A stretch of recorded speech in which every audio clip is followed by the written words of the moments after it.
Hi friends, welcome back to Nizam వంటలండి. ఈరోజు మన రెసిపీ వచ్చేసి పెరుగుతో ఎన్నో రకాల రెసిపీస్ని మనం ప్రిపేర్ చేస్తూ ఉంటాం కదా. కానీ జస్ట్ పెరుగుతో అప్పటికప్పుడే ప్రిపేర్ చేసుకునే ఈ రెసిపీ మాత్రం చాలా అంటే చాలా రుచిగా ఉంటుందండి. మరి ఇందులోకి కావాల్సిన ఆకుకూర వచ్చేసి తోటకూర తీసుకున్నాను. ఒక చిన్న సైజులో ఉన్నటువంటి తోటకూర కట్టను తీసుకొని బాగా కడిగేసి సన్నగా తరిగి పక్కన పెట్టుకోవాలి. ఇప్పుడు ఒక మిక్సింగ్ బౌల్లోకి ఒక కప్పు నిండా పెరుగు తీసుకోవాలండి. పెరుగు కాస్త ఎక్కువగానే తీసుకోవాలి. ఇందులో శనగపిండి వచ్చేసి 2 టేబుల్ స్పూన్ తీసుకోవాలి. దీంతో పాటు ఉప్పు తగినంత. ఇందులోని మిరియాల పొడి వచ్చేసి 1/2 టేబుల్ స్పూన్ తీసుకోవాలి. తినేటప్పుడు స్పైసీగా రుచిగా ఉంటుంది. ఇందులో వచ్చేసి పసుపు వచ్చేసి చిటికెడే యాడ్ చేసుకోండి. ఎక్కువగా యాడ్ చేసామనుకోండి కలర్ఫుల్గా వచ్చేస్తుంది అనమాట. ఇందులో స్పైసీగా ఉండటానికి కారం పొడి వచ్చేసి 2 టేబుల్ స్పూన్స్ తీసుకోండి. నేను కొంచెం తక్కువనే యాడ్ చేశాను, స్పైసీగా ఉంది కాబట్టి. కారం పొడి కాస్త ఎక్కువగా యాడ్ చేసుకుంటే స్పైసీగా తినేటప్పుడు చాలా బాగుంటుంది. ఇప్పుడు ఇందులోకి అన్నీ తీసుకున్న తర్వాత కొంచెం మనం మిక్స్ చేసేసుకోవాలి. మిక్స్ చేసిన తర్వాత ఇందులోకి నీళ్ళు తీసుకోవాలండి.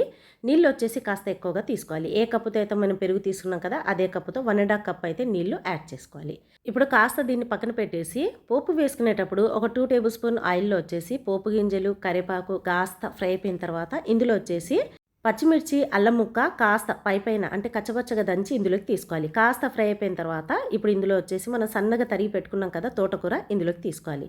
ఇందులో తోటకూరకు బదులు మీరు పాలకూరనే ఎక్కువగా యూజ్ చేయండి. ఎక్కువగా అయితే పాలకూరతో చేస్తారు, కానీ పిల్లలకి చేసి ఇచ్చేటప్పుడు మాత్రం తోటకూరనే ఎక్కువగా యూజ్ చేయండి.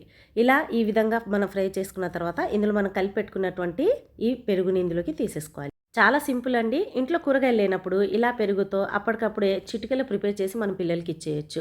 ఈజీగా అయిపోతుంది, వాళ్ళు కూడా ఇష్టంగా తినేస్తారు. ఇప్పుడు ఈ పెరుగుని మీడియం ఫ్లేమ్ మీద పెట్టేసి ఒక 10 నిమిషాలు బాగా మరిగించుకోవాలి. అంతే అండి, చాలా సింపుల్గా అయిపోతుంది. ఈ స్టేజ్కి అంటే కొంచెం మనకి పెరుగు దగ్గరకు వచ్చిన తర్వాత స్టవ్ని ఆఫ్ చేసేసుకోవాలి.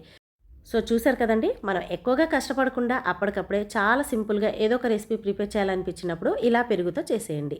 అందరూ ఇష్టంగా తింటారు. మరి ఈ వీడియో నచ్చినట్లయితే తప్పకుండా లైక్ చేసి సబ్స్క్రైబ్ చేయండి. Thank you friends.